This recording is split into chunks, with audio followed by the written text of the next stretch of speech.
কেউ বলতেছে মালয়েশিয়ার ভিসা চালু হয়ে গেছে, ঢাকাতে মেডিকেল করানো হচ্ছে, এই যে কিছুদিনের ভিতরে মালয়েশিয়াতে লোক চলে যাবে, মানে মূল ঘটনাটা কিন্তু কেউ জানে না। মানে এখনও কিন্তু টানাখিচা চলতেছে, এটা কিন্তু কেউ জানে না এবং কি আর কেউ বলতে চাচ্ছে না। কেন কথাগুলো বলতেছি ভিডিওটি দেখলে বুঝতে পারবেন। এই যে দেখেন, মালয়েশিয়ার খুবই উল্লেখযোগ্য একটা পত্রিকা, ঠিক আছে, মালয়েশিয়া কিনি, এই পত্রিকাটা কিন্তু মালয়েশিয়ার ভিতরে খুবই বিখ্যাত একটা পত্রিকা। তাদের যে অনলাইন হোল্ডারটা আছে সেখানে কিন্তু তারা আজকে একটা নিউজ করছে। সেই নিউজটা হচ্ছে যে আমাদের বাংলাদেশের নিউজ, এটা কোনো মালয়েশিয়ার নিউজ না, আমাদের বাংলাদেশি নিউজ। এই নিউজে কি বলতেছে আমি সেটা আপনাদেরকে বিস্তারিত বলতেছি, কথাগুলো একটু মন দিয়ে শুনবেন। যারা মালয়েশিয়াতে আসতে চাচ্ছেন এটা আপনাদের খুবই উপকারে আসবে, আমি বলতেছি আপনি শুনেন। তারা বলতেছে যে আন্তর্জাতিক শ্রমিক সংগঠন আইএলও এবং কি ঢাকা যে রিক্রুটিং এজেন্সিগুলো আছে, যে রিক্রুটিং এজেন্সিগুলোর মাধ্যমে বাংলাদেশ থেকে মানে মালয়েশিয়াতে লোক আসে, তারা কিন্তু আজকে একটা বৈঠক বসছে। কথাগুলো একটু মন দিয়ে শোনেন, তারা কিন্তু আজকে একটা বৈঠক বসছে।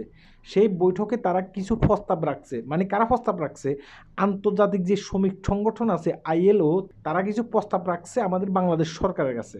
কি কি প্রস্তাব রাখছে সেটা কিন্তু লিস্টটা অনেক বড়, ঠিক আছে। সেই লিস্টটা কিন্তু আমি ইয়েতে দিয়ে দিচ্ছি, কমেন্ট বক্সে দিয়ে দিচ্ছি, আপনারা সেখানে গিয়ে বিস্তারিত দেখে আসতে পারবেন। তাহলে যে আপনাদের যে ভুল ধারণা আছে না, ভুল ধারণা কিন্তু ভেঙে যাবে। এখন মূল কথায় আসি, কথাগুলো একটু মন দিয়ে শুনবেন। হ্যাঁ, রিক্রুটিং এজেন্সিগুলো বলতেছে মালয়েশিয়া থেকে যে শর্তগুলো দিচ্ছে সেই শর্তগুলো কিন্তু অনেকে মানা সম্ভব না, শুধুমাত্র কয়েকটা এজেন্সি এই শর্তগুলো মানছে। যদি কয়েকটা এজেন্সির মাধ্যমে মালয়েশিয়াতে লোক যায় তাহলে সেই লোকগুলো সেখানে গিয়ে কষ্ট পাবে। অর্থাৎ যে রিক্রুটিং এজেন্সিগুলো ওই শর্তগুলো পূরণ করতে পারছে, 7টা থেকে 8টা রিক্রুটিং এজেন্সি, তারা যদি মালয়েশিয়াতে শ্রমিক ফাটায় তাহলে তারা কিন্তু অনেক মোটা অঙ্কের টাকা হাতিয়ে নেবে। এবং কি বাকি যে রিক্রুটিং এজেন্সিগুলো আছে সেই রিক্রুটিং এজেন্সিগুলো মালয়েশিয়াতে লোক পাঠাতে পারবে না।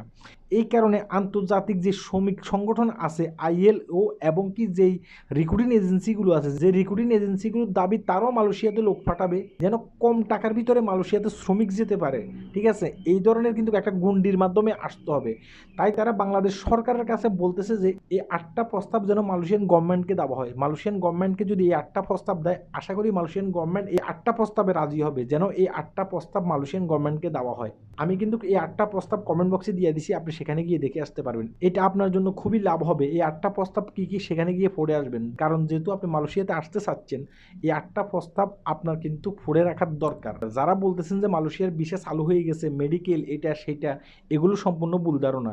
মালয়েশিয়ান পত্রিকাই কিন্তু এখনও বলতেছে বাংলাদেশের রিক্রুটিং এজেন্সিগুলোর ভিতরে টানাখিচা চলতেছে। যেখানে টানাখিচা চলতেছে সেখানে মেডিকেল কোত্থেকে আসবে, সেখানে মেডিকেল কে করবে ভাই, ঠিক আছে। এগুলো মানুষকে বোকা বানিয়ে এইসব কথাগুলো বললে হয়তো বা মানুষ বুঝতে পারবে।